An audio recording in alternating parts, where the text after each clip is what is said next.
Thank you so much, Bubba. Let's head on up to Apopka, where Kathy's got a question about her 2015 Hyundai Sonata. Go ahead, Kathy. Hi, you guys. Hi, Larry. Hi, Kathy. I this past week I took my vehicle to a dealership for a recall, and of course they do all the checking. And the guy said that my left driver's side CV axle is leaking and needs to be replaced. Well, my question is twofold. He was going to charge me $1,400 to do that, and I get it. It's dealership prices. But my second question is, if it's leaking, nobody told me how bad. I mean, if a CV axle leaks just because it's leaking, does that mean it's already bad? Kathy, do you park the car in a garage? Yes. Have you noticed anything on your floor or anything? Absolutely not. And I looked the minute I got home that night and nothing. Okay. Well, your garage floor will kind of tell you the history of the car as far as any leaks go. Now, listen, this is what I'm thinking that they're talking about.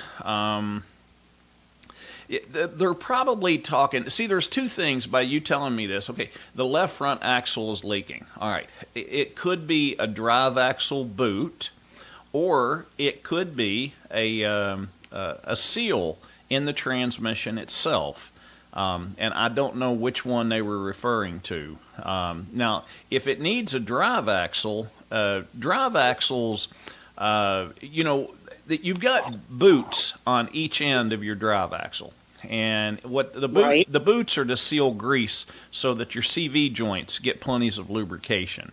Now, and those boots, sometimes over the years, they'll get to the point where they'll dry rot a little bit and they'll crack.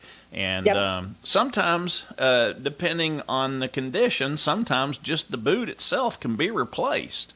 And then there's other times if dirt and sand has, and road debris has collected in that joint, a lot of times it's probably, more feasible to replace the drive axle and just, if you replace the drive axle, you get a warranty on the drive axle, So now there's also the seal in the transmission. Which sometimes those will leak fluid out. But if that was the case, you would see it on your garage floor. Now, I'm assuming that the outer drive axle boot is probably torn or it's seeping some grease out of it. And if you had to get that drive axle replaced, the average cost for a drive axle installed on that car is about $450 to $500. What? Yeah. Oh my gosh. That's if we had to put a drive axle in that vehicle, it would run about $450 to $500, as opposed to $1,400. Yikes. I guess I'll have to bring it to your shop and have y'all look at it. Kathy, you can't, if the car's under warranty, take it to the dealer and let them fix it for free, I mean. I did. But if it's not, you got to understand, if you take a vehicle back in for a recall or something along those lines,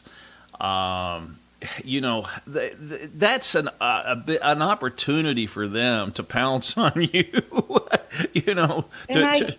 I thought so.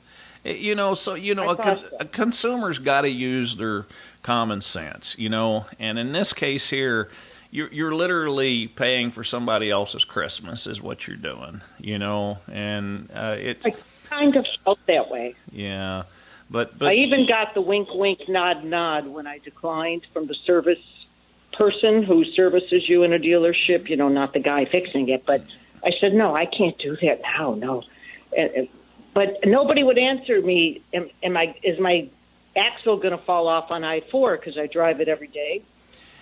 You would have noise that would accompany this if it was extremely bad. I think what is actually taking place here is that the drive axle boot has started seeping some grease out of it.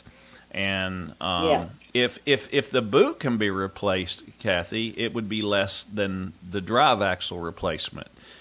So, but we'd have to look at that to determine whether it was a candidate for just the boot or not. But, in a case like this, it's always a good idea to get a second opinion anytime you get something like that just out of the blue.